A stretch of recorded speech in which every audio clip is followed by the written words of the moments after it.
के अंदर एक चीज मिसिंग है, अपकमिंग स्टेटस। उसका ये बहुत ही ज्यादा इम्पोर्टेंट टॉपिक है।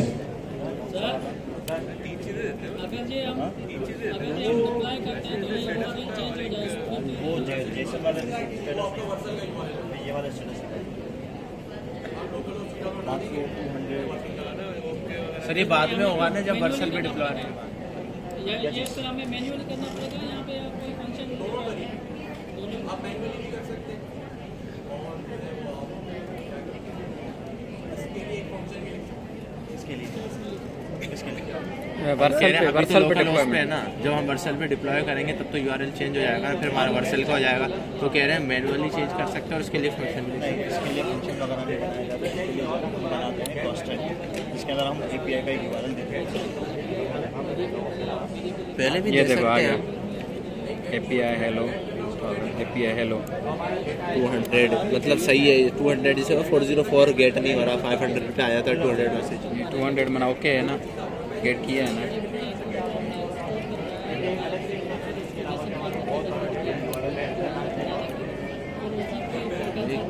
इस पे काम कर रहा है। इसके पड़ोसी का काम कर कितनी जगह बड़ी, तो ये एक आंखें खराब हो जाएंगी। हज़ारों का डेटा था कि हमने कैसे बैकएंड की एपीआई लिखी और फ्रंट एंड पे उसको कॉल किया। मैंने यूज़ ही नहीं किया। तो हम 1 घंटे के अंदर फ्रंट एंड से बैकएंड डेवलपर भी बन गए। मैंने किया ही नहीं है। आपके लिए बहुत अच्छी चीज़ है कि आप लोगों ने तालियां बजाई, और होपफुली ये तालियां उस वक्त भी बजे जब सर अमीन आप लोगों को हैकाथॉन दें, तब आप लोगों को पता चलेगा कि फुल स्टैक होता क्या है, 75% उसका प्लेजर क्या होता है। आएगा सब पता चलेगा। 5% जो है वो सिर्फ PHP तो ये आसान है क्या टाइप? नहीं, मैं कुछ नहीं कर सकता। अच्छा जी, जावास्क्रिप्ट का अब यहाँ पे मुझे 2 बड़े इंटरेस्टिंग और बड़े बेहतरीन सवाल ये है बैकएंड लिखा ना सर ने, PHP में क्या? कि व्हाट इफ अगर यहाँ पे तो एक ऑब्जेक्ट है, यहाँ पे हजारों ऑब्जेक्ट भी हो सकते हैं। भाई ये हमारी एपीआई, हमारी मर्जी, चलो बाद में देखें। तो हम उसको एरे में रख देंगे। ठीक है, हम उसको एरे में रख देंगे, और एरे में रखना आपको आता है। आप एक स्क्वायर ब्रैकेट लगाएंगे, उसमें कर्ली ब्रैकेट लगाएंगे, ऑब्जेक्ट हो गया, चाहे वो 1000 हो।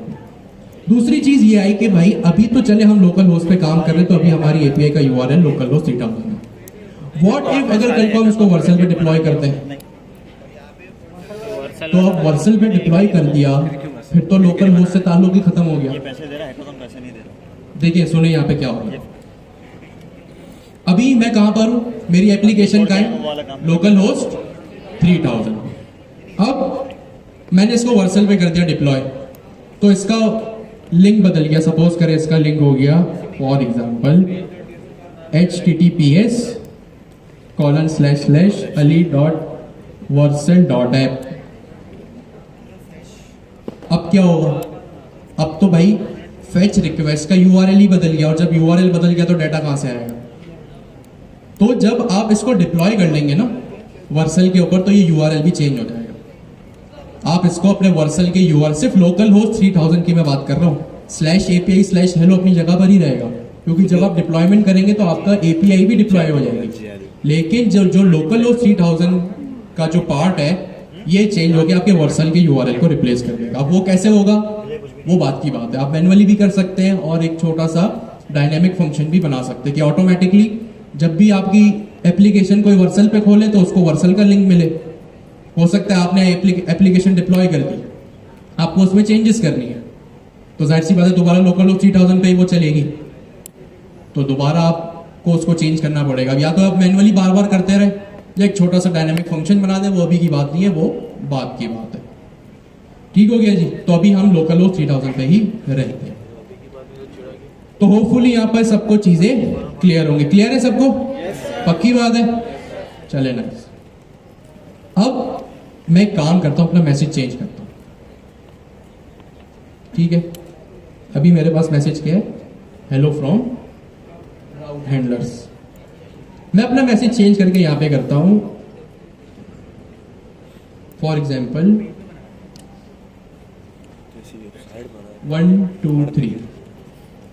ठीक है, अब क्या होना चाहिए उसूलन, जाहिर सी बात है मेरा मैसेज चेंज हो गया तो यूआरएल भी, सॉरी यूआरएल कह रहा हूँ, एपीआई का रिस्पॉन्स भी चेंज होना चाहिए। मैं यहाँ आता हूँ, ब्राउजर पे देखता हूँ तो मेरे पास मैसेज वो ही है। ठीक है, हो सकता है रिफ्रेश ना हुआ हो, इसको मैं यहाँ आके रिफ्रेश भी कर देता हूँ। एक चीज होती है रिफ्रेश, एक चीज होती है हार्ड रिफ्रेश। रिफ्रेश जब आप करते हैं ना तो कैशिंग वगैरह भी क्लियर हो जाती है। अब जब मैंने यहाँ पे आया तो देखा तो मेरे पास मैसेज जो है वो चेंज हो गया। ठीक है, अच्छा अब मैं काम करता हूँ अपना मैसेज दोबारा चेंज करना। मैं इसको कर देता हूँ ABCD।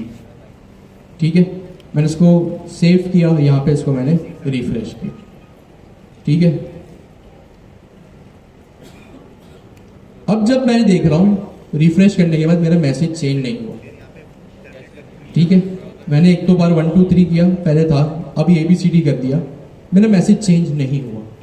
मैं इसको दोबारा से जो है वो रिफ्रेश करता हूँ। इसको मैंने रिफ्रेश किया, अब दोबारा देख लेता हूँ, यानी मैंने रिक्वेस्ट भेज दी, अभी भी ये चेंज नहीं हुआ। ये क्या मसला है? ये एक कॉन्सेप्ट है, मसला नहीं है, कॉन्सेप्ट है Next.js का। अब यहां पे होता क्या है, इस कॉन्सेप्ट को गौर से सुनिए। जब कभी आप राउट हैंडलर में गेट रिक्वेस्ट को हिट करते हैं ना, तो आपका जो डाटा होता है वो कैश हो जाता है। ठीक है, आप कैश बोल लें, कैशे बोल लें, जो आपकी मर्जी, सही है। जब आप गेट मेथड के अंदर होते हैं ना,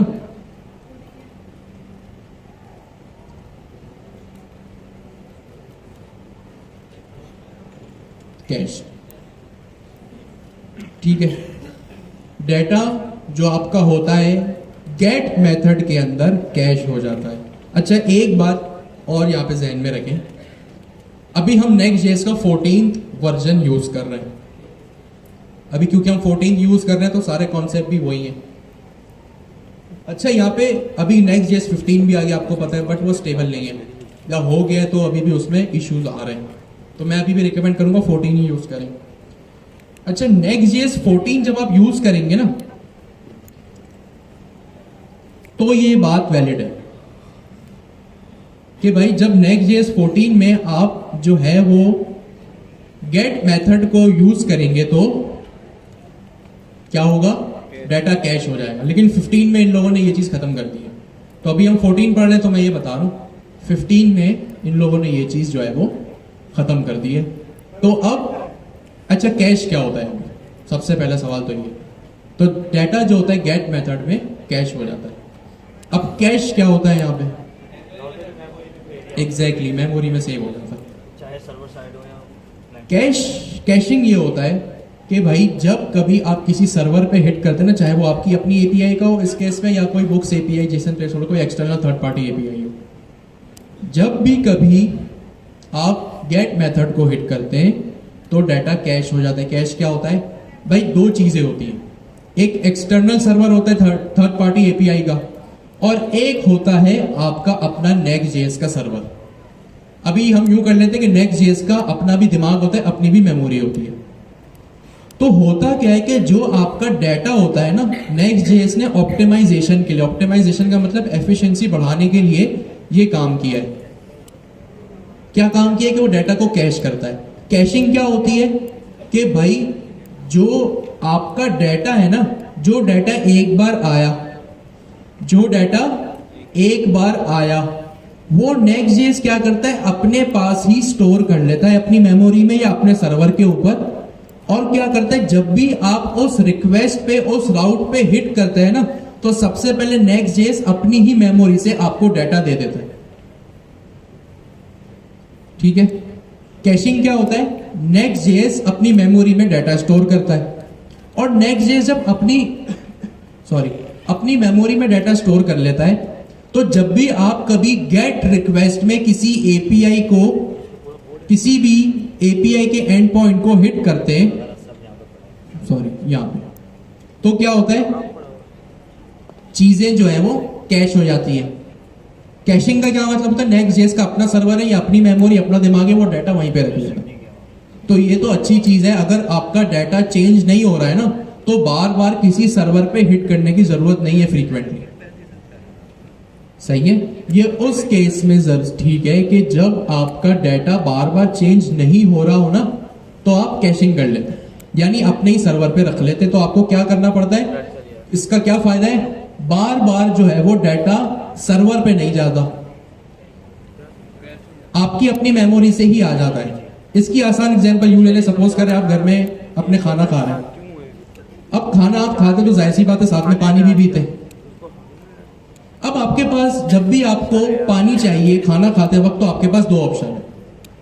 या तो आप बार बार अपने जगह से खड़े हो, दस्तरखान से खड़े हो और फ्रिज के पास जाए, डिस्पेंसर के पास जाएं, और बार बार हो सकता है आपको 10 बार पानी की जरूरत हो, तो आप 10 बार अपने दस्तरखान से खड़े हो अपनी जगह से और फ्रिज के पास जाए, डिस्पेंसर के पास जाए और वहां से पानी लेकर आ जाए। एक ऑप्शन आपके पास ये है। दूसरा ऑप्शन आपके पास ये है कि आप एक काम करें कि एक मर्तबा ही बॉटल अपने पास, पानी की बॉटल भर के अपने पास दस्तरखान पे रख ले।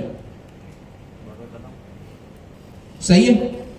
दो ऑप्शन है, या तो बार बार पानी लेने जाएं फ्रिज के पास, या आप एक काम करें जितने पानी की आपको नीड हो वो पानी अपने पास एक बॉटल में स्टोर करके अपने ही दस्तरखान पे रख दें। तो अगर आप ऑप्शन 1 को यूज करेंगे ना, इट मींस आपने कैशिंग नहीं की। ये जो आपने ऑप्शन 2 किया ना, कि एक मर्तबा आप गए, जितनी जरूरत थी वो चीज लाके अपने पास रख दी, ये जो आपने काम किया ना, ये काम होता है कैशिंग का। कि आपने कैश किया, वो फ्रिज, वो डिस्पेंसर आपका एक्सटर्नल सर्वर है, और वहां जहां आप बैठे अपने दस्तरखान पे, वो आपका Next.js का सर्वर है या Next.js की मेमोरी है। या तो बार बार उस सर्वर के पास जाए और अपना डाटा लाएं, अपना पानी लाएं, या आप जो है वो डाटा अपने पास रख ले, पानी अपने पास रख ले, और जब भी जरूरत हो अपने सर्वर से ले आइए। अब जाहिर सी बात है, जब चीज आपके पास होगी, हाथ में होगी, 5 मरतबा 10 मरतबा चाहिए हो, तो क्या होगा, आपको बार बार जाने की जरूरत नहीं पड़ेगी। एक फायदा होगा कि वहीं पे बैठे बैठे आपको चीज मिल जाएगी। जब बैठे बैठे 1 हैंड डिस्टेंस पे चीज मिलेगी, जाहिर सी बात है वो तेजी से मिलेगी, एफिशिएंटली मिलेगी। ठीक है। तो ये होती है कैशिंग, कि जब बार बार डाटा चेंज ना हो रहा हो, सपोज करें हमेशा मैसेज वो ही रहता जो थोड़ी देर पहले था, तो यहाँ कैशिंग बहुत अच्छे से चलती है। लेकिन व्हाट इफ अगर डाटा बार बार चेंज हो रहा है, सपोज करें आप दस्तरखान पे आपने पानी भरा, पानी खत्म हो गया, अब आप तो वहीं पे बैठ फंस गए। हाँ, उस सूरत में फिर आपको क्या करना पड़ेगा, दोबारा से जाके दूसरे सर्वर पे जाके एक एक्सटर्नल कॉल करनी पड़ेगी और डाटा आपके पास आएगा। तो अभी के केस में हमारे पास यही हो रहा है। सपोज करें या डाटा मेरे पास राउट हैंडलर्स का मैसेज ही रहता, तो कैशिंग बड़ी काम आता है। जैसे आप लोगों का वो स्टूडेंट कार्ड है गवर्नर पोर्टल का, अब वो तो एक बार जनरेट हो गया। अब आप एक क्वार्टर है आपका, जितनी मरतबा भी आप कार्ड को जनरेट करें कभी चेंज नहीं होगा वो। तो इस केस में एफिशिएंट है कि आप कैशिंग कर लें, क्योंकि आपका डेटा तो कभी चेंज नहीं हो रहा। एक कार्ड तो जनरेट हो गया, फिर आपका क्वार्टर 2 भी सेम रहेगा, नाम, रोल नंबर, टाइम, क्लास सब सेम रहेगा। इस केस में आएगी कैशिंग का। लेकिन व्हाट इफ अभी आपका क्वार्टर खत्म हो गया, आप सबके कार्ड पे क्वार्टर 2 है, कल को क्वार्टर 3 आएगा, तो अब तो डाटा आपको अपडेटेड चाहिए। अभी तो आपके कार्ड पे क्वार्टर 2 लिखा हुआ है, लेकिन कल को तो क्वार्टर 3 लिखना होगा जब शुरू हो जाएगा। तो इस केस में फिर आपको एक एक्सटर्नल हिट करनी पड़ेगी सर्वर पे कि लेटेस्ट अपडेटेड डाटा आपके पास आ जाए। फिर कैशिंग वाला डाटा नहीं चलेगा, फिर लेटेस्ट अपडेटेड डाटा ही चलेगा। अब तो यार मेरे पास डाटा चेंज हो गया, हेलो फ्रॉम राउट सर्वर की जगह मैंने यहाँ पे ABCD 1 2 3 लिख दिया, या ABCD लिख दिया जो पहले लिखा था। ठीक है, ये मैंने लिख दिया। अब डाटा तो चेंज हो नहीं रहा है, तो इसके लिए क्या करूंगा, मैं अपने कोड में आऊंगा, ये तो सेम रहेगा, या तो बस अब मैसेज चेंज करेंगे। पेज में आऊंगा, जो मेरी फेच रिक्वेस्ट है उसको मैं यहाँ पे अब थोड़ा सा मॉडिफाई करूंगा। हमने एक चीज डिस्कस की थी लास्ट क्लास में कि फेच मेथड जो है वो 2 अपने पास आर्गुमेंट्स लेता है। एक URL आपकी API का, जो कि इस केस में ये है, उसके बाद एक अदद ऑब्जेक्ट लेता है वो, और उस ऑब्जेक्ट में 2 चीजें होती हैं, मतलब काफी सारी चीजें हो सकती हैं। जहां मेरा URL एंड हो रहा है ना, हेलो, और उसके बाद डबल कोट्स के बाद वहां मैं एक अदद कॉमा लगाऊंगा। ऑब्जेक्ट की बात आ रही है तो जो है वो मैं यहाँ पे कर्ली ब्रैकेट्स लगा दूंगा। और अब मैं इस एपीआई को बोलूंगा कि भाई अभी क्या हो रहा है, गेट रिक्वेस्ट जो है वो कैशिंग हो रही है गेट रिक्वेस्ट की, सही है। मैं बोलूंगा भाई कैशिंग कभी मत करना, हमेशा जाओ और दूसरी एपीआई पे डाटा लाके दो, मतलब हमेशा दूसरे सर्वर से मुझे डाटा लाके दो। तो मैं यहाँ पे एक ऑब्जेक्ट ओपन करूंगा, लिखूंगा कैशे कॉलन ऑब्जेक्ट है तो की वैल्यू पेयर्स की बात हो रही है, डबल कोट्स में मैंने यहाँ लिख दिया नो डैश स्टोर। यहाँ पे देखिए ज़हन में रखिएगा आपके पास दो चीजें आएंगी, एक नो कैशे आएगा और एक नो स्टोर आएगा। आपने नो स्टोर करना है। अभी नो कैशे क्या होता है वो अभी हमें डिस्कस करने की जरूरत नहीं है, सही है। तो ये चीज हमने छोटी सी की कि फेच मेथड के अंदर हमने यहाँ पे जो है वो कैशे नो स्टोर कर दिया। नो स्टोर पढ़ने से ही पता चल रहा है कि भाई अब मेरा डाटा जो है वो कैश नहीं होगा, हमेशा जो है वो रिक्वेस्ट जाएगी सर्वर पे। भाई हो सकता है यहाँ कोई मेरा व्हाट्सएप जैसी एप्लीकेशन हो, हर एक सेकंड पे मैं जो है वो नया मैसेज भेज रहा हूँ, तब इस केस में तो कैशिंग खराब हो गई ना मेरी। मैंने आपको मैसेज किया, आपने मुझे किया, हम मैसेज कर भी रहे हैं तो मैसेज हमारा अपडेट नहीं हो रहा, ये तो हम फंस गए। तो इस केस में हमें कैशिंग नहीं चाहिए। तो अब जब मैं आऊंगा और यहाँ पे अपने पेज को रिक्वेस्ट करूंगा, रिफ्रेश करूंगा, तो अब मेरे पास अपडेटेड डाटा आएगा। ये रिफ्रेश हो गया, दोबारा होपफुली कोई गलती नहीं हुई है, तो मेरे पास अपडेटेड डाटा है। मेरे पास ABCD मैंने यहाँ पे फिर इसको चेंज किया और यहाँ पे मैंने लिख दिया हैकाथॉन इज ऑन हेड, ठीक है। यहाँ मैंने ये लिख दिया और सिर्फ आगे मैंने अपने पेज को रिफ्रेश किया। ज़हन में रखिएगा मैं रिफ्रेश कर रहा हूँ, कुछ भी नहीं कर रहा, हार्ड रिफ्रेशिंग कुछ नहीं हो रहा, ठीक है। मैं टर्मिनल में आया तो देखिए मेरे पास मैसेज दोबारा चेंज हो गया, यानी जो चीज हमें चाहिए थी कैश नहीं हो रहा। क्यों, कैसे नहीं हो रहा? अब जब भी मैं पेज को रिफ्रेश कर रहा हूं ना, पहले जब मैंने कैशे नो स्टोर लिखा था तो क्या हो रहा था, मैं पेज को रिफ्रेश कर रहा था, बट नेक्स्ट जेएस अपनी मेमोरी से ही लाकर मुझे डाटा दे रहा था। लेकिन अब नेक्स्ट जेएस की मेमोरी को मैंने कहा भाई अब साइड पे हो जाओ, आपकी कोई जरूरत नहीं है। कैसे कह दिया मैंने, कैशे नो स्टोर लिख के। और अब जब नेक्स्ट जेएस की मेमोरी साइड पे हो गई, कैशे नो स्टोर लिख दिया, तो अब क्या कर रहा है नेक्स्ट जेएस ऑफिशियली अब मेरे इस यूआरएल पे बार बार जा रहा है। पहले इस यूआरएल पे नहीं जा रहा था, सिर्फ अपनी मेमोरी में जा रहा था। अब क्या कर रहा है, इस यूआरएल पे बार बार जा रहा है और मुझे ये डाटा अपडेटेड लाके दे रहा है, सही है। तो कैशिंग क्या होता है, नो कैशे नो स्टोर क्या होता है, जल्दी से अपने बराबर वाले से डिस्कस करें। एक सेकंड सर, आप यहाँ के सवाल कर ले, आपकी आवाज नहीं आएगी जी। जी किसी और की वेबसाइट से अभी देखो पहले हमने दिया ये स्टोर चेंज नहीं हो रहा, स्टेबल डेटा था कैशिंग एक जगह। जब हमने कैशे नो स्टोर किया तो वो बार बार डेटा को चेंज कर रहा है, अभी भी कैश हो रहा अप टू डेट वो स्टोर नहीं कर रहा है, हाँ, एक जगह रख नहीं रहा, नेक्स्ट जेएस 15 होगा, उसको ला रहा है फिर हटा कर रहा है, फिर इस्तेमाल कर रहा है, देखिए, फिर भी चली कोई ना जाती कोई चीज है। होगी। जैसे आपने अच्छा इस्तेमाल किया फिर सही है, तो वहाँ पे तो PNB आप लोग खाई डिटेल तो बताओगे ना उसको। स्टोर नहीं हुआ, ये मेरा अच्छा जब नहीं ला के रखी थी फिर हो गई। तो अभी जब मुझे स्टोर करना है तो मैं इसको हटा दूंगा, वो मेरी डेटा वहीं पे स्टोर। अब मुझे जब स्टोर नहीं करना, मुझे पता है मुझे बार बार चेंजेस लानी है उसके अंदर, तो मैं ये लगा दूंगा, फिर मैं नहीं उसके अंदर करूंगा उसके अंदर, क्योंकि मुझे पता है कि भाई किसी भी सॉफ्टवेयर हाउस के अंदर एक मिनट कि हम ही हैं राउट हैंडलर्स यूज कर रहे हैं। क्यों यूज कर रहे हैं, ताकि हम अपनी खुद की अपने हाथों से बनाई हुई एपीआई को हम यूज करें। फिर हमने देखा कि राउट हैंडलर्स किस तरह आप क्रिएट करते हैं। एपीआई के फोल्डर में आप अपना एंड पॉइंट लिखेंगे और route.ts की फाइल क्रिएट करेंगे। एपीआई का फोल्डर हमेशा एपीआई का फोल्डर ही रहेगा, route.ts की फाइल हमेशा route.ts की ही फाइल रहेगी। क्या चीज, आवाज नहीं।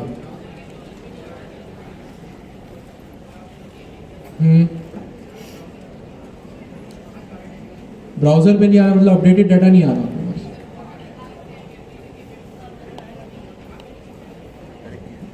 देखते बात करते हैं, सही। अच्छा जी, तो अब फिर हमने एक फंक्शन लिखा, फंक्शन का नाम, और जो है वो आपके मेथड का नाम सेम होना चाहिए। जैसे मैं गेट मेथड यूज कर रहा हूँ तो मेरे फंक्शन का नाम भी यहाँ गेट है। फिर मैंने इसको एक्सपोर्ट किया। पहले मैं गलती कर रहा था, एक्सपोर्ट डिफॉल्ट कर रहा था, एक्सपोर्ट डिफॉल्ट नहीं होगा, एक्सपोर्ट होगा। और फिर मैंने यहाँ पे रिटर्न करवाया नेक्स्ट जेसन नेक्स्ट रिस्पॉन्स में, जो कि एक स्पेशल मेथड है जो कि मेरी एपीआई को बताएगा कि भाई नेक्स्ट रिस्पॉन्स डॉट जेसन में मुझे एक डाटा मिल रहा है। यहाँ पे मेरे राउट एड्रेस का काम हो गया खत्म। फिर मैंने इसको अपने कोड में कॉल किया, और जैसे हम आज तक एपीआई क्रिएट कर रहे थे, कॉल कर रहे थे, वैसे मैंने इसको कॉल कर दिया। ठीक है। फिर इसके बाद एक छोटा सा जो मसला आ रहा था, अब आप उसको नहीं, मसला तो नहीं कहेंगे, है एक कॉन्सेप्ट कहेंगे कि एक कैशिंग का कॉन्सेप्ट हमने यहाँ पे फेस किया, देखा। अब कैशिंग उस वक्त अच्छी है जब तक डाटा आपके पास एक ही है, सेम है, फ्रीक्वेंटली चेंज नहीं हो रहा, बहुत अच्छी बात है। बट व्हाट इफ अगर डाटा यहाँ फ्रीक्वेंटली चेंज हो रहा हो, तो उसके लिए तो फिर कैशिंग खराब चीज़ है। तो मैंने देखा कि कैशिंग, पहले तो कैशिंग होता क्या है, वो डाटा जो नेक्स्ट जेस अपनी मेमोरी में अपने सर्वर पे ही रख ले। और फिर उसके बाद मैंने देखा मैं कैशिंग को कैसे टैकल करूं, तो मैं इसको ऐसे टैकल कर रहा हूं कि मैं कैशे नो स्टोर के पास इसको अपडेट करूं। सही है। तो ये कुछ चीजें मैंने देखी और गेट रिक्वेस्ट मैंने सक्सेसफुली हिट कर ली। अब डाटा मुझे गेट करना तो आ गया, दूसरे की एपीआई से भी, अपने एपीआई से भी। अब डाटा भेजेंगे कैसे? सपोज करें आप एक फॉर्म सबमिट कर रहे हैं, एक चैट एप्लीकेशन बना रहे हैं। अब टेक्निकल अल्फाजों में बात करते हैं, टेक्निकल कॉन्टेक्स्ट में। जब भी आप कोई चैट एप्लीकेशन यूज करते हैं, उसको काम करते हैं उस पर, या जो है क्या कहते हैं, जब भी कोई आपके पास इनपुट फील्ड्स होती हैं, जैसे लॉगिन के वक्त हो, साइन अप के वक्त हो, तो आप क्या करते हैं, टेक्निकल कॉन्टेक्स्ट में अगर बात करें तो एक अदद फॉर्म सबमिट हो रहा होता है। सही है। फॉर्म सबमिट मतलब जो इनपुट फील्ड्स होती है ना, आप क्या करते हैं, आपने चैट जीपीटी यूज किया, वहां पे एक प्रॉम्प्ट लिखने के लिए एक बॉक्स बना होता है। आप व्हाट्सएप यूज करते हैं, वहां आप अपना मैसेज लिखते हैं, एक बॉक्स होता है। वो चीजें क्या है, आप लॉग इन करते हैं, साइन अप करते हैं, वो चीजें क्या है, एक इनपुट फील्ड है, और इनपुट फील्ड आती है हमेशा फॉर्म में। फॉर्म एक HTML का कॉन्सेप्ट है। ठीक है। तो अब टेक्निकल वे में हम क्या करेंगे, फॉर्म को सबमिट करेंगे और पोस्ट रिक्वेस्ट करेंगे। अभी हम क्या कर रहे थे, गेट कर रहे थे। गेट मतलब नाम से ही पता चल रहा है, डाटा हासिल कर रहे थे, फेच कर रहे थे। अब हम पोस्ट करेंगे। पोस्ट का क्या मतलब होता है, भेजना। वो कहते हैं ना भाई, फेसबुक पे, इंस्टाग्राम पे, लिंक्डइन पे पोस्ट कर दो। पोस्ट का मतलब क्या है, अपनी तरफ से चीज को भेजो। पोस्टमैन जैसे, अब लेटर क्या कर, पोस्टमैन को क्या कर देते, आपका मैसेज वो लेके जाता था। क्या करता था, मैसेज लेकर जाता था। इट मीन्स अब आप अपना मैसेज भेजेंगे। अभी तक आप क्या कर रहे थे, डाटा मंगा रहे थे। इतनी सारी क्लासेस से क्या कर रहे थे, डाटा मंगा रहे थे। अब आप डाटा भेजेंगे। कैसे भेजेंगे भाई, पोस्ट रिक्वेस्ट से भेजेंगे। तो सबसे पहले मैं आता हूं सिंपल, सबसे पहली चीज तो मैं ये करता हूं, यहां पे एक अदद जो है वो यहां पे कंपोनेंट बना लेता हूं ताकि चीजें साफ रहे। मैंने यहां पे लिख दिया फॉर्म।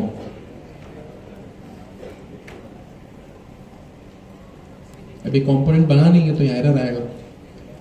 मैं ऐप मेथड में आया, फोल्डर में आया, कंपोनेंट्स मैंने लिखा। कंपोनेंट्स के बाद मैंने एक और फाइल क्रिएट की, यहां पे ही रख दिया मैंने form.tsx। यहाँ पे मैंने फंक्शन कंपोनेंट बना लिया, इसको एक्सपोर्ट कर दिया, और यहाँ पे इसको मैंने अब इंपोर्ट भी कर लिया। ठीक हो गया जी। गेट मेथड मैंने page.tsx में कर लिया। फॉर्म मेथड, ताकि मेरा कोड साफ सुथरा रहे, तो मैंने form.tsx में मैं अपना पोस्ट का काम करूंगा। देखता हूँ कंपोनेंट रेंडर हुआ मेरा।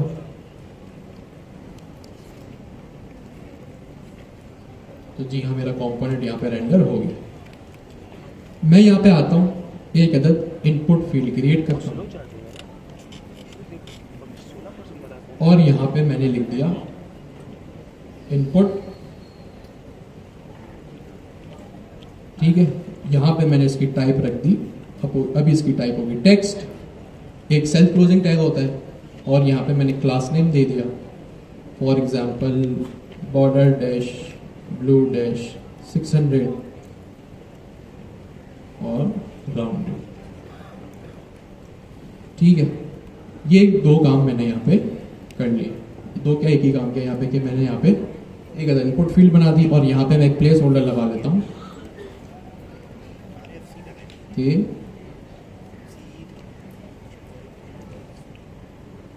प्लेस होल्डर मैंने लगाया और यहाँ पे मैंने लिख दिया for example to do. To do मतलब कोई लिस्ट आप क्रिएट करें या शॉपिंग लिस्ट, कुछ भी आप लिख दें। ठीक है, शॉपिंग लिस्ट मैंने यहाँ पे क्रिएट कर दिया प्लेस होल्डर में। यहाँ पे मेरे पास शॉपिंग लिस्ट लिखा हुआ आ गया। सिंपल सी चीज़ है। एक मैंने कंपोनेंट बनाया फॉर्म नाम का, उसमें एक मैंने इनपुट फील्ड लगा दिया। अब बारी आती है यहाँ पे पोस्ट रिक्वेस्ट भेजने की। ठीक है, मैं आ गया अपने route.ts में। अब देखें क्या होगा। सबसे पहले आप एपीआई का राउट बनाएंगे, जो कि अभी मैं बना लेता हूँ। मैंने लिखा एक्सपोर्ट फंक्शन पोस्ट, फिर वही बात, जो मेथड होगा उसी का मैंने यहाँ पे फंक्शन बनाया in capital letters, round brackets, curly brackets. ठीक हो गया। पोस्ट मेथड में फिर बता दूं क्या होता है, डाटा को भेजने के काम आता है। अच्छा, यहाँ पे फ्लो क्या होगा, यानी सीक्वेंस क्या होगा, मैं करूंगा क्या यहाँ पे एज अ यूजर। मैं अपने क्लाइंट से, क्लाइंट यानी ब्राउजर, ठीक है, जो हमारे सामने हो क्लाइंट, जैसे हमने पढ़ा ना क्लाइंट कंपोनेंट। क्लाइंट कंपोनेंट क्या होता है, जो ब्राउजर पे हो। तो अगर आप कहीं क्लाइंट पढ़े, आपको कोई क्लाइंट बोले या ब्राउजर बोले, एक ही बात है। अब होगा क्या यहाँ पे, ये मेरा क्लाइंट है या ब्राउजर है, ये मेरा सर्वर है। अब आपको पता है क्लाइंट क्या होता है, फ्रंट एंड। ठीक है, अब आप इसको क्लाइंट बोल लें, client slash front end slash browser. मैं यहां तीनों टर्म जो है वो आपके सामने लिख दिए। आप इसको किसी भी तरह से रेफर कर सकते हैं। ये तीनों अल्फाजों को जब भी इस्तेमाल हो, इसका मतलब बात एक ही हो रही है। अब चाहे वो क्लाइंट हो, ब्राउजर हो, फ्रंट एंड हो। ठीक है, ये चीज क्या है, जो दूसरी चीज है वो मेरी सर्वर है। अब आप इसको सर्वर बोल लें या आप इसको बैकएंड बोल लें।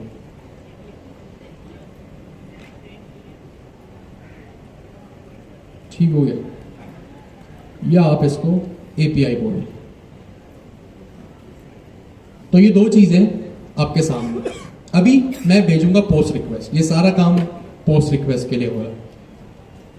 पोस्ट रिक्वेस्ट का फ्लो क्या होता है कि ब्राउजर मैं अभी मैं हूं, तो भाई मैं क्या करूंगा, मैं यहाँ पे एक इनपुट फील्ड जो भी मैंने बनाई ना आप लोगों के सामने, उसमें कुछ डाटा लिखूंगा। और जैसे ही मैं उस इनपुट फील्ड को, उसमें जो डाटा है उसको भेजूंगा, तो इसका मतलब यह है कि भैया एक अदद मेरे क्लाइंट से सर्वर के ऊपर पोस्ट रिक्वेस्ट गई। पोस्ट का मतलब जो चीज आपके डाटा को, आपकी बातों को ले। ठीक है, अब इसके बाद क्या होगा, अभी मेरा फ्लो ये है, फिर देखते हैं आगे क्या करना है। अभी फिलहाल हम इसी को डिस्कस करते हैं। और यहां पे मैंने 1 भी लिख लिया, सॉरी।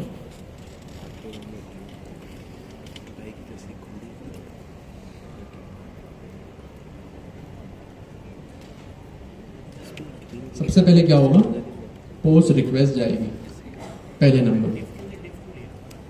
ठीक है, अब मैं एक काम करता हूं, अपने कोड में आता हूं। ये तो मैंने यूजर का फ्लो बता दिया कि यूजर सबसे पहले अपने क्लाइंट पे, ब्राउजर पे आएगा या फ्रंट एंड पे आएगा, और वो एक पोस्ट रिक्वेस्ट भेजेगा। पोस्ट रिक्वेस्ट कैसे भेजेगा, जो उसके पास डाटा है या जो इनपुट फील्ड है उसमें वो कुछ लिखेगा और जो है वो अपना डाटा सेंड कर देगा। वैसे ही जैसे अगर आपको किसी को व्हाट्सएप पे मैसेज करना है तो आप क्या करते हैं, सबसे पहले अपने मोबाइल को यूज कर दें, व्हाट्सएप की एप्लीकेशन ओपन करते, उसमें कुछ मैसेज टाइप करें, यानी मैसेज भेज रहे हैं। भेजने का मतलब पोस्ट, भेजने का मतलब पोस्ट। तो सबसे पहले आप अपने क्लाइंट पे आए, चाहे वो आपकी वेब एप्लीकेशन हो, मोबाइल एप्लीकेशन हो, जो यूजर यूज करता है वो उसका क्लाइंट होता है, या वो ब्राउजर होता है या वो फ्रंट एंड होता है। अब फ्रंट एंड वेब एप्लीकेशन भी हो सकती है, क्लाइंट मोबाइल एप्लीकेशन भी हो सकती है। सबसे पहले आपको व्हाट्सएप यूज करना है तो आप क्या करते हैं, व्हाट्सएप की एप्लीकेशन को ओपन करते हैं, अपना मैसेज टाइप करते हैं, यानी फ्रंट एंड को यूज करते हैं। फिर आप क्या करते हैं, अपना मैसेज टाइप कर दें और एक सेंड का बटन दबा दें। मैसेज टाइप करने का मतलब आप मैसेज भेज रहे हैं, भेजने का मतलब पोस्ट। तो ये फ्लो रोजाना आप लोग अपनी लाइफ में 100 दफा करते हैं कि आप व्हाट्सएप यूज करते हैं और चीज भेज रहे होते हैं। अभी ये व्हाट्सएप भी हो सकते हैं, लिंक्डइन का कोई पोस्ट भी हो सकता है, फेसबुक इंस्टाग्राम का पोस्ट भी हो सकता है, ये कोई जीमेल की एप्लीकेशन के ऊपर आपकी कोई ईमेल भी हो सकती है। ठीक है, तो ये सबसे पहले फ्लो है कि यूजर आएगा और भेजेगा अपनी रिक्वेस्ट। अब मैं पोस्ट रिक्वेस्ट में आया। अब समझिए यहाँ पे पोस्ट रिक्वेस्ट भेज दी गई यूजर की तरफ से, यूजर ने भेज दी। हम हाइपोथेटिकली एक चीज अज्यूम करते हैं कि यूजर ने अपना मैसेज भेज दिया। अब मैसेज रिसीव कैसे करूंगा मैं? सबसे पहले मैं सर्वर पे एपीआई डेवलप करूंगा। देखिए, जब चीज होती है ना, कोई भी आप फीचर जो है वो डेवलप करते हैं। सपोज करें आपको एक फीचर डेवलप करना है, यहाँ पे मैसेज भेजने का। अब उसका सबसे पहले क्या होता है, डेवलपर पर्सपेक्टिव के थ्रू इस चीज को गौर से सुनिएगा तो आपको समझ आएगा कि हम किस फ्लो को लेकर चल रहे हैं। गौर से सुनिए। जब आप किसी भी एप्लीकेशन को या किसी भी छोटे से छोटे फीचर को भी आप बनाते हैं तो उसका एक फ्लो होता है। क्या फ्लो होता है भाई? सबसे पहले किसी भी फीचर को डेवलप करने के लिए उसकी एपीआई डेवलप होती है।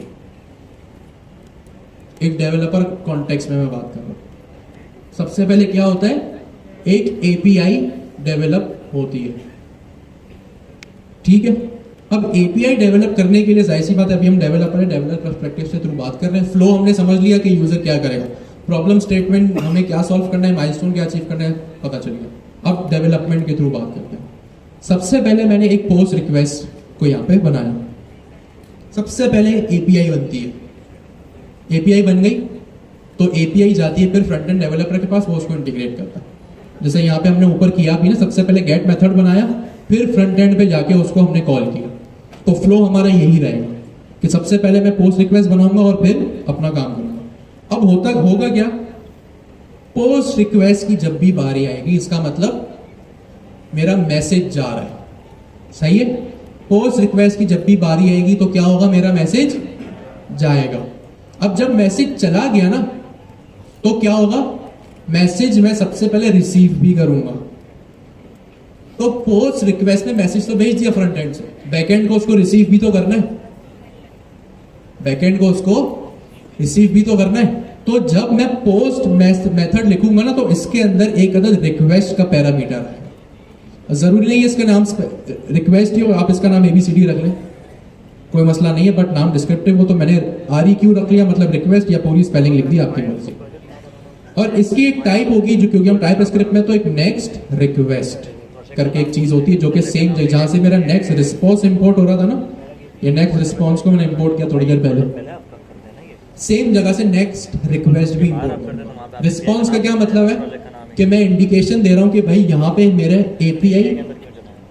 एपीआई रिटर्न कर रही है एक रिस्पॉन्स, और रिक्वेस्ट का भी यही मतलब है कि यहां पे मेरी एपीआई रिसीव कर रही है एक रिक्वेस्ट।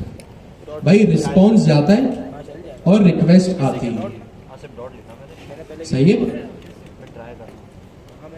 रिस्पॉन्स आप भेजेंगे, आपने मुझसे सवाल किया, फॉर एग्जांपल ये क्या चीज है, आपने मुझसे पूछा, ये कुछ भी पूछ लिया, तो वो आपकी तरफ से, आप क्लाइंट है, आप सर्वर है, आप सवाल कर रहे हैं, तो एज अ क्लाइंट, आप एज अ फ्रंट एंड, आप मुझे रिस्पॉन्स भेज रहे हैं, अपनी बात भेज रहे हैं, अपना सवाल भेज रहे हैं, अपनी जो कम्युनिकेशन है वो मेरे साथ कर रहे हैं। अब एज अ सर्वर मैं आपके सवाल को सुन रहा हूं, जैसे इस वक्त चलिए यूं कर लेते हैं, आप लोग मेरी बात को सुन रहे हैं ना, ठीक है, तो मैं यहां से रिस्पॉन्स भेज रहा हूं, ठीक है, जो मैं बोल रहा हूं, सपोज करें मैं अपना मैसेज भेज रहा हूं ना आपको कि भाई ये चीजें होती है, मैं आपको रिस्पॉन्स भेज रहा हूं और आप सब है मेरे सर्वर, क्योंकि आप मेरी बात सुन रहे हैं, तो आप मेरे मैसेज को रिसीव कर रहे हैं। रिसीव मतलब रिक्वेस्ट को सर्वर के कॉन्टेक्स्ट में, कॉन्सेप्ट में, एपीआई के कॉन्सेप्ट में बात करें तो इसका मतलब आप चीजों को एज अ सर्वर रिसीव कर रहे हैं एज अ रिक्वेस्ट। तो आप सब पोस्ट मेथड है, क्योंकि मेरी बातों को सुन रहे हैं, मेरे मैसेज को रिसीव कर रहे हैं, तो आप पोस्ट रिक्वेस्ट हुए। तो मैंने यहाँ पे क्या किया, एक रिक्वेस्ट, जो मैं बोल रहा हूँ मेरे पास से वो चीज रिस्पॉन्स है, आपके पास वो चीज एज अ रिक्वेस्ट आ रही है। तो पोस्ट मेथड में मैंने रिक्वेस्ट यहाँ पे लगाया, ठीक है। अब मैं क्या करूंगा, इसको भी जो है वो अपने पास सेव करूंगा। मैंने लिखा कॉन्स्ट, जो मैंने यहाँ पे लिख लिया request is equals to await request dot JSON, इस तरह से। अवेट पे एरर इसलिए आ रहा है क्योंकि मुझे इसको एसिंग करना पड़ेगा। What is this request dot Jason? ये रिक्वेस्ट वही पैरामीटर है जो मैंने यहाँ पे लिखा है ऊपर। अब यहाँ मैंने डॉट जेसन क्यों लगाया भाई, ये जेसन क्यों जाननी छोड़ा? वो इसलिए क्योंकि आप जब डाटा रिसीव करते हैं ना या फ्रंट एंड पे, मुझे याद नहीं कौन सा बनाया। तो कैसे रिसीव कर रहे थे? जेसन में। कैसे रिसीव कर रहे थे? जेसन में। जब आप डाटा को रिसीव करते ना, भेजते तो भी जेसन में भेजते, रिसीव करते तो भी जेसन में करते। तो इसका मतलब ये कि जेसन इन होती है, जेसन आउट होती है। एपीआई के कॉन्सेप्ट में जब भी आप डाटा भेजेंगे या डाटा रिसीव करेंगे, जेसन में ही करेंगे, ठीक है। एपीआई के रिक्वेस्ट, एपीआई के कॉन्सेप्ट में जब भी डाटा आप गेट करेंगे तो भी जेसन, डाटा पोस्ट करेंगे तो भी जेसन। अभी हम इस पे बात करेंगे। जैसे ऊपर हमने जेसन लिखा, नीचे भी हमने रिक्वेस्ट को जेसन में कन्वर्ट किया, ठीक है। पोस्ट, रिक्वेस्ट, नेक्स्ट रिक्वेस्ट और जेसन इन, जेसन आउट। जल्दी से अपने बराबर वाले से डिस्कस करें। आपने डाटा जेसन में भेज दिया, बात सही है, लेकिन वहां पे एक फेच फंक्शन लिखा हुआ है। ये फेच फंक्शन है ना, आपकी चीज को है ना जेसन को कन्वर्ट कर देता है अपनी नेटिव। तो उस नेटिव को कन्वर्ट करने के लिए भी आपको जेसन चाहिए। आपका सवाल बिल्कुल वैलिड है भाई। जब जेसन एपीआई में कर दिया तो फ्रंट एंड पे क्यों कर रहे हैं? बिल्कुल सही कह रहे हैं। हाँ, यही मसला है कि यहाँ भी वही है।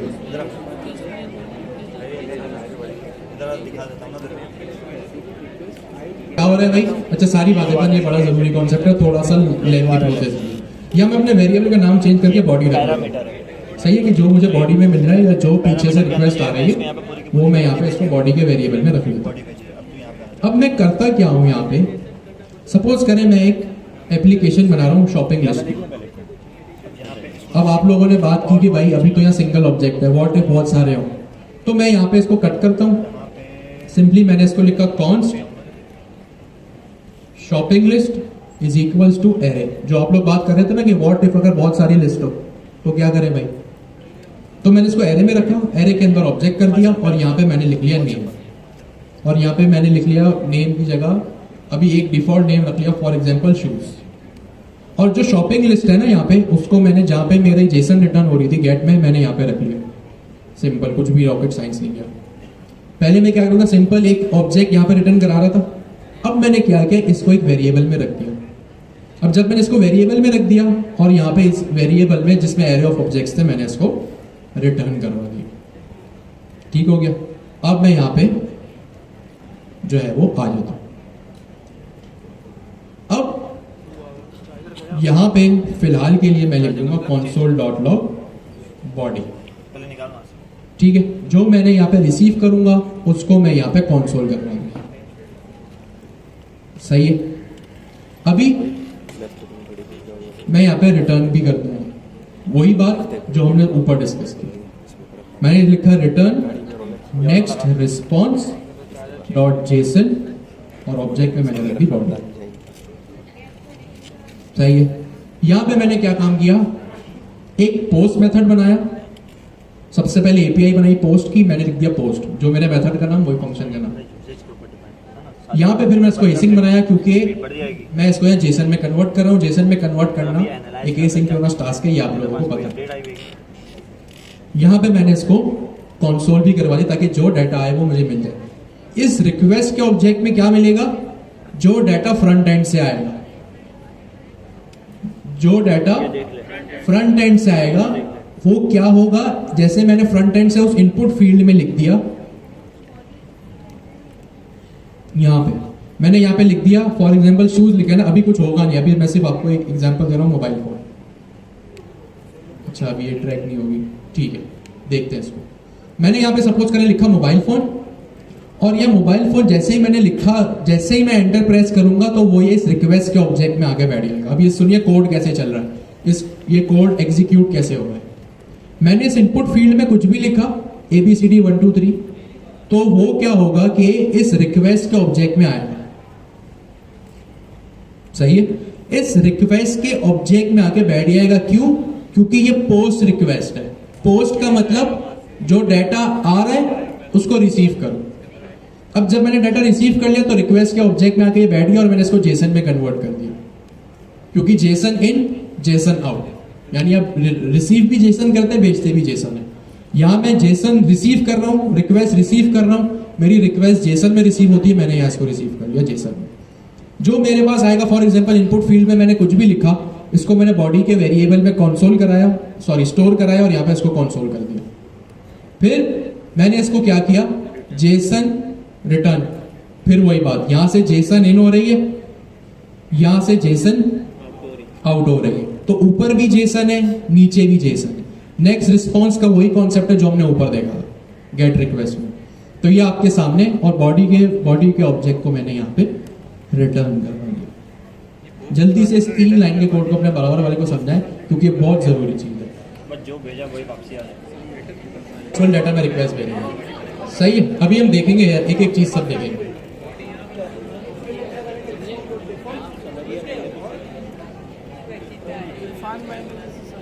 ठीक है जी, तो ये मेरा कोड है। अच्छा, हम इसको ऑब्जेक्ट में भी रख सकते हैं बॉडी को, और simple without body without object भी रख सकते हैं। अभी हमारा डाटा टाइप, हमारा डाटा स्ट्रक्चर कॉम्प्लेक्स ना हो तो मैंने इसको सिंपल बॉडी में इस तरह रख दिया। मैं नेक्स्ट रिस्पॉन्स डॉट जेसन को अभी ऑब्जेक्ट में रख रहा था, इस वेरिएबल को। अभी मैंने इसको ऑब्जेक्ट में ही रखा, सिंपल कर दिया, ताकि हमारा डाटा स्ट्रक्चर जो हो वो कॉम्प्लेक्स ना हो, सिंपल हो। अच्छा, बातें बंद, सारा फोकस यहाँ पे। ठीक हो गया जी? अब मैं क्या करता हूं, यहां पे फॉर्म में आता हूं। ये फॉर्म क्या चीज है भाई? जहां पे मेरी ये इनपुट फील्ड बनी हुई है। ठीक है, यहां पे मैंने एक अदद जो है वो फॉर्म बनाया है। अब बिल्कुल गौर से सुने, ये सब जो है वो कोडिंग पर्सपेक्टिव से आपको कोड भी समझना है, कॉन्सेप्ट भी समझना है, सारी बातें, सारा काम छोड़। अब मुझे यहां पे क्या करना है, कुछ भी लिखना है। सपोज करें मैं कुछ भी लिख रहा हूं, सही है, मैं कुछ भी ABCD लिख रहा हूं, मुझे उस वैल्यू को ट्रैक करना है। वही बात जो अभी हम कर रहे थे। सपोज कि मैं यहाँ ABCD लिख रहा हूं, मुझे उस वैल्यू को ट्रैक करना है, और उस वैल्यू को ट्रैक करके जो है वो मुझे पोस्ट रिक्वेस्ट भेजनी है। मुझे क्या करना है भाई? सबसे पहले ट्रैक द वैल्यू, सही है, सेंड रिक्वेस्ट। ठीक है, अब देखें क्या होगा। आप लोगों को अगर याद हो तो जब हमने यूज स्टेट पढ़ा था, याद है यूज स्टेट? आवाज बहुत धीमी आई, यानी कुछ याद नहीं। अच्छा, यूज स्टेट क्या चीज है? मेरे एक रिएक्ट का हुक है। अब रिएक्ट हुक यूज करने के लिए सबसे पहले मुझे अपने कंपोनेंट को क्लाइंट कंपोनेंट बनाना पड़ेगा। रिएक्ट, सबसे पहले मैं यूज स्टेट यूज क्यों कर रहा हूं? क्योंकि यूज स्टेट क्या चीज है?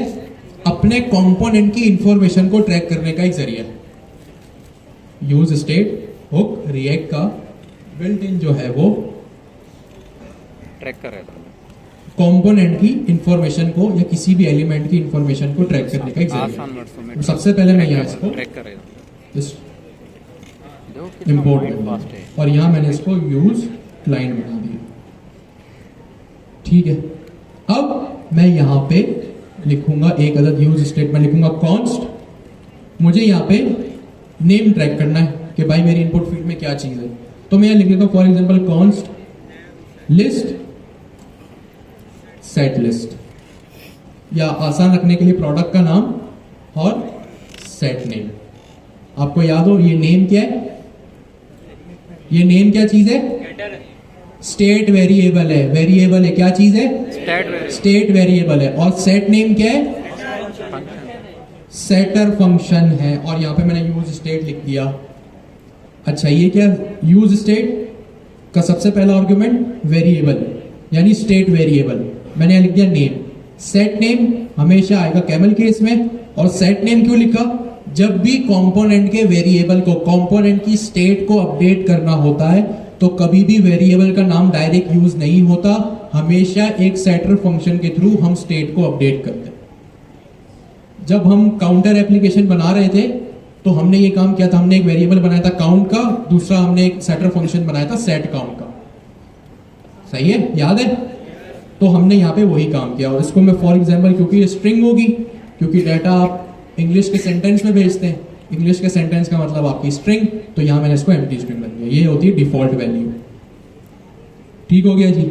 अब मैं इस वैल्यू को करूंगा ट्रैक इनपुट फील्ड में। कैसे ट्रैक करूंगा भाई? सबसे पहले इनपुट में एक अदद एट्रीब्यूट आएगा वैल्यू का। कौन सा एट्रीब्यूट आएगा? वैल्यू का एट्रीब्यूट आएगा। ये वैल्यू का एट्रीब्यूट क्या काम करता है? आपके इनपुट फील्ड में जो लिखा हुआ होगा ना, आपके इनपुट फील्ड में जो लिखा होगा उसके एक एक लेटर को, एक एक अल्फाज को ये ट्रैक करेगा, उसको नोटिस करेगा, उसकी स्टेट अपडेट करेगा। तो यहाँ पे मुझे किस वेरिएबल को अपडेट कराना है? नेम को। तो यहाँ वैल्यू में आके मैं नेम लिख दूंगा। ठीक है, मैंने क्या किया, एक वैल्यू का एट्रीब्यूट लगाया इनपुट में, और उस इनपुट में आके मैंने जो है वो नेम का वेरिएबल लिख दिया। ये स्टेट वेरिएबल है। इससे होगा क्या, जब भी मैं कुछ भी अपने इनपुट फील्ड में लिखूंगा उसको, उसके एक एक लेटर को, मैं अली लिख रहा हूं तो ALI तीनों लेटर्स को ये ट्रैक करेगा। तो ये मैंने वैल्यू में लिख दिया। अच्छा, ट्रैक किस तरह करेगा? ये डिफॉल्ट वैल्यू होती है। वो ऐसे नहीं करेगा, उसके लिए भी एक मेथड है। एक चीज होती है, जैसे आपने ऑन क्लिक पढ़ा था, ऑन क्लिक का क्या मतलब है कि जब भी एलिमेंट पे क्लिक हो तो ये इवेंट हैंडलर, इवेंट लिस्नर चल जाए। एक चीज होती है मेरे पास ऑन चेंज। ये देखिए इतने सारे आपके पास इवेंट हैंडलर है। हम पढ़ेंगे ऑन चेंज। ये ऑन चेंज क्या होता है? इनपुट फील्ड की जब भी आपको वैल्यू ट्रैक करनी हो ना, गौर से सुनो, इनपुट फील्ड की जब भी आपको वैल्यू ट्रैक करनी हो, इनपुट फील्ड की, और भी हो सकते हैं लेकिन अभी इस वक्त हम इनपुट फील्ड की बात कर रहे हैं। जब भी आपको इनपुट फील्ड को ट्रैक करना हो तो अक्सर क्या होता है, एक ऑन चेंज का, क्या ऑन चेंज का इवेंट हैंडलर लगता है, जो मैंने यहां लगा दिया अपने इनपुट फील्ड के ऊपर। यानी जब भी मैं इनपुट फील्ड में अपने कुछ भी लिखूंगा ना, ABCD, इट मींस मेरी वैल्यू चेंज हो रही है, तो यहाँ पे ऑन चेंज में आएगा। और इसके अंदर आएगा एक अदद कॉलबैक फंक्शन, जिसमें यहाँ एक मैं पैरामीटर पास कर दूंगा ई नाम का। ABCD कुछ भी लिख सकते हैं, ई का मतलब इवेंट, या मैं यहाँ कुछ भी इवेंट लिख दिया मैंने। मैं कुछ भी लिख रहा हूँ अपनी इनपुट फील्ड में तो उसको मैं एक इवेंट कंसिडर कर रहा हूँ। एक ये ऐसे कन्वेंशन है डेवलपर्स में, कम्युनिटी में, कि इनपुट फील्ड में कुछ भी हो तो हम उसको एज अ इवेंट कंसिडर करेंगे। सही है? तो मैंने यहाँ ई का मतलब होता है अक्सर इवेंट। आप या ई लिख दें या इवेंट लिख दें, पैरामीटर है, नाम कुछ भी हो सकता है, आप लोगों को पता है। अब वही बात कि जब भी वैल्यू को ट्रैक करना हो, मैं या स्टेट वेरिएबल को अपने अपडेट कर रहा हूं। सही है भाई? फॉर एग्जांपल मैंने अली लिखा तो स्टेट मेरी क्या है भाई? सपोज करिए इनपुट फील्ड में यहां मैंने अली लिखा,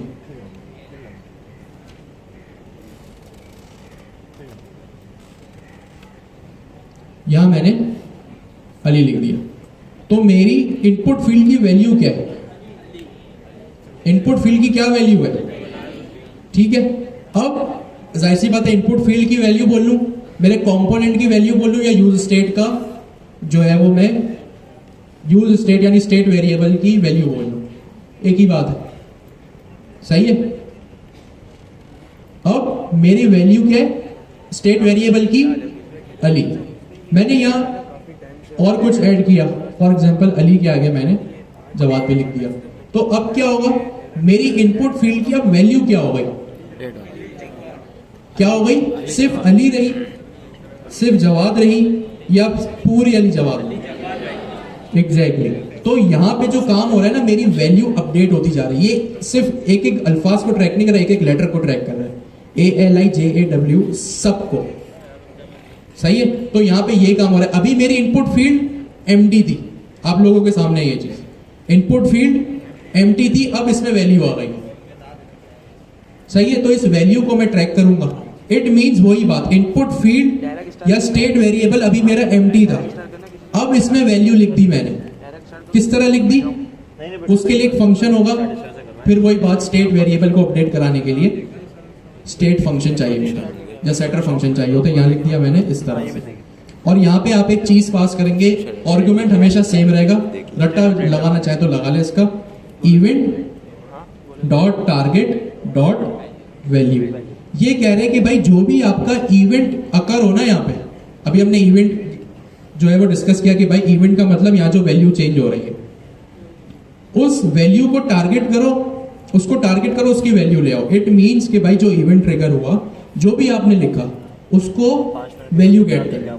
तो स्टेट वेरिएबल, वैल्यू और ऑन चेंज, ये तीन चीजें क्या करें, जल्दी से बराबर वाले को समझाएं, जल्दी से।